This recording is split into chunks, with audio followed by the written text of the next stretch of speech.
आज मला सांगा, या ठिकाणी या प्रश्नाच्या संदर्भात काही पक्षांनी सांगितलं आम्ही महाराष्ट्र बंद करू.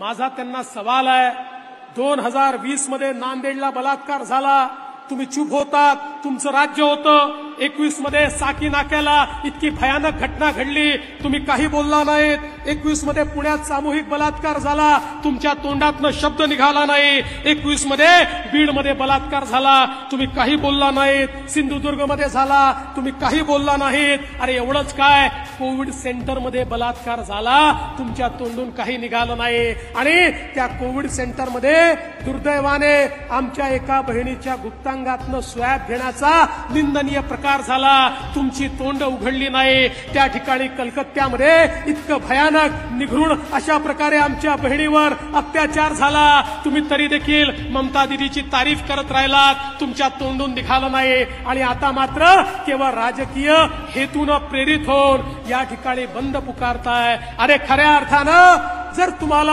आमच्या माता भगिनींची चिंता असेल तर एका सुरात सूर मिसळून आपण समाजामध्ये जागृती करू.